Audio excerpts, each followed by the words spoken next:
Hi, I'm Charlie, the Chief Tease at Triptease. Hello, I'm Alasdair Snow, the Chief Product Officer at Triptease. So we've been spending a lot of time at Triptease over the last year thinking about and evolving our focus on automation and thinking about how hoteliers can use automation to drive more direct bookings, to improve their website experience for guests, and generally to make their lives easier. So we thought we might share a little bit of that thinking and also some of the research we've done on where we've been using automation and the kind of results we've been seeing. So Al, when it comes to automation in general for hoteliers, like how should we be thinking about it?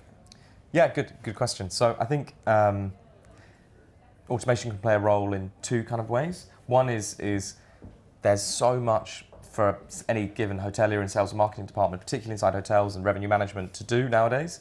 Lots of channels, lots of new technologies, software, all that kind of stuff is growing fast. So automation can help lighten your load, right? It can help take your time away from the more menial, more repetitive kind of business processes and activities. So that's great, freeing up your time to work on the more complex stuff.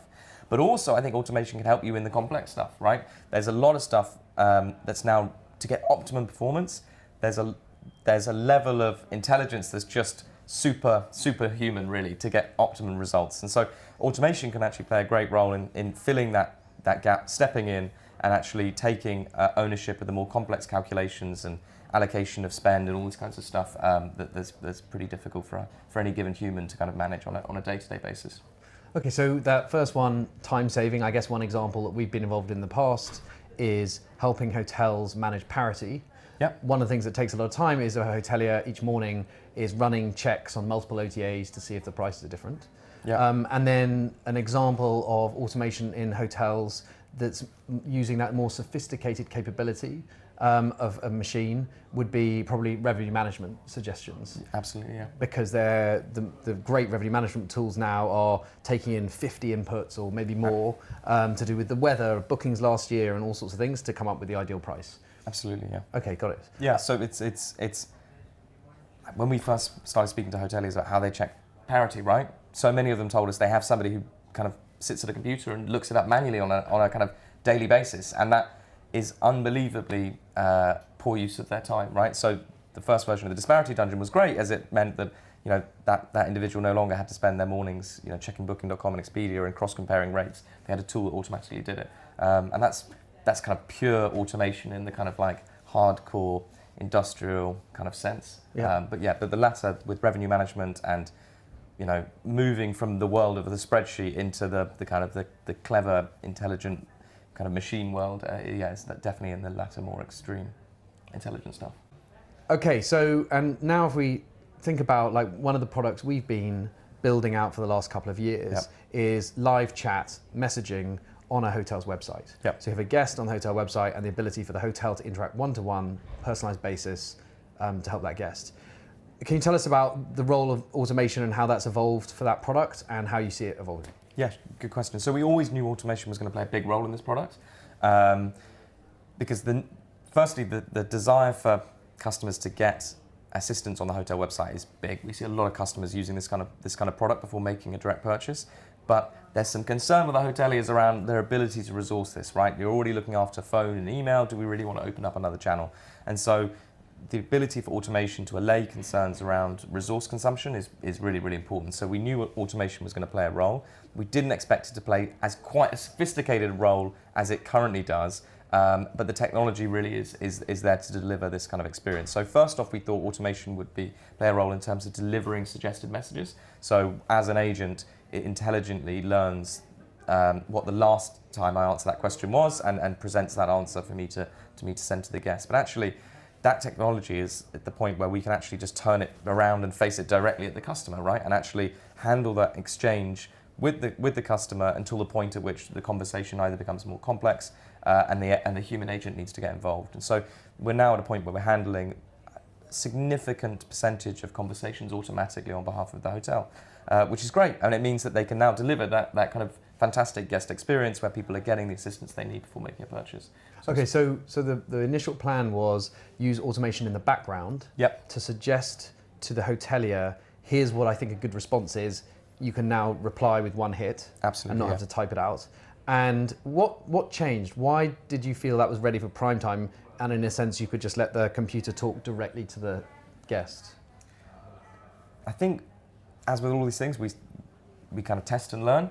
And I think for us, it was that the solution of suggesting the messages didn't eliminate the big problem, right? Which is that the customer themselves needs a response quickly. Right. So even when we just suggest a message to the agent to respond with, the agent might be too late to that conversation, right? So in fact, we took the leap to say we should actually interface directly with the guest with this content and this kind of intelligent messaging layer, because we have such a need to get those responses directly to the guest as soon as we can. So that's kind of why we took the jump, and also we were quite impressed with some of the early prototypes we'd done and the response rate we were getting back.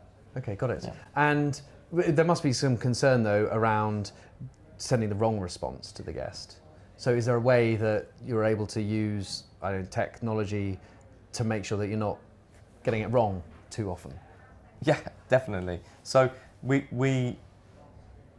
use kind of automated methods and also manual methods, right? So we have some, our auto agent team will be carefully vetting a lot of the questions and responses and quality controlling it in that sense.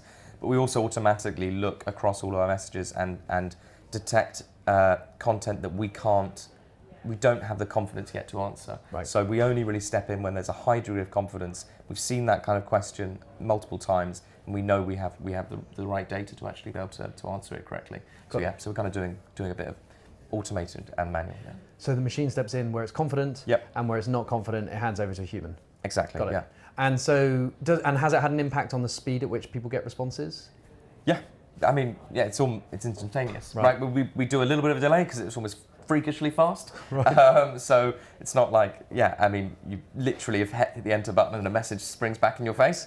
That'd be a little bit too much. So we slightly soften it, but yeah, we get back almost instantaneously. And then, which hotels are always interested in, does it increase direct bookings? How does a robot responding versus a human responding impact conversion rates? So quite significantly, yeah. So unfortunately, despite their best efforts, it's hard for hoteliers to remain glued to their agent portal and answer messages as soon as they come in, right?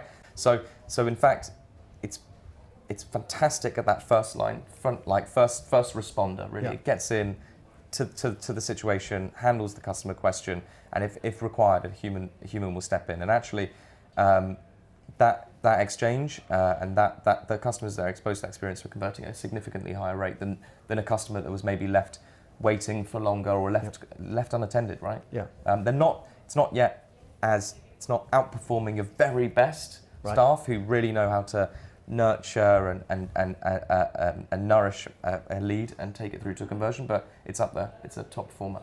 One of the better members of the reservation staff. Right. Yeah. So the speed at which the robot can respond makes up, in a sense, for its lack of humanity a little bit. So there may be some things that a well-trained staff member might be able to answer that the robot can't, but Sure.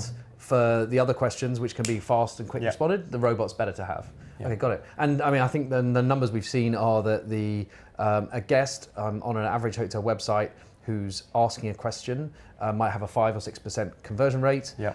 If that guest gets a response to the question that they see from an untrained agent, human agent, then they get a 7 or 8% conversion rate. So responding to guests obviously helps. Yeah. The very best human trained agents get something like up to 12, 13% conversion rates, and the robot's managing somewhere between 10 and 12, right? Yeah. Okay. Exactly. So the robots aren't yet going to replace everybody. Nope. But they deliver a lot of value, and basically, in a sense, what they do is they free up the agent to respond to the questions that they can best answer. Exactly, or take some of the inbound leads and nurture and nourish them a bit more. So send follow-up questions, explode that chat, and maybe really engage them on a very personal human level as well. So yeah, cool. Let's go for both. And last question, which I know some people have, is so what happens if the robot can't reply? What's the experience like for the guest? So as a guest, so first off, the auto agent won't step in if it doesn't think it can answer your question. Yeah. So where it knows that it can answer your question, it'll step in and it'll attempt to answer the question. But if the guest is unhappy with the response, it's very easy for them to signal that, and actually we'll then collect their email address and actually send in a human agent if one isn't already online to handle it immediately. So the agent so the robot will say, I'm sorry, I can't answer this question myself. Yep. If you leave your email address, someone from the team can get back to you. Exactly, yeah. Great. Okay, thank you for that. What's next? What are the things that are the next challenges in automation or in improving the automation of that tool? Yeah, so good question. There's lots of challenges. There's loads of things we need to do around language, increasing the capacity of the bot, so having AutoAgent answer a broader range of questions. But for me, the really interesting next step, or in the more medium term, is to bring more of the conversational element into the bot. So it isn't just passively answering questions, but it's also leading the conversation, potentially asking more exploratory questions about why you're coming to, say, London or New York, and really getting into who you are and what your specific needs are, so that the hotel is really in a good position to service that guest. Okay, cool. Great. Well, thank you very much. That's right. Well, thank you very much for that. Hopefully useful insight into automation. If you have any feedback or questions, we're always interested, and we'll be able to cover any responses in a further blog. Yeah, thanks.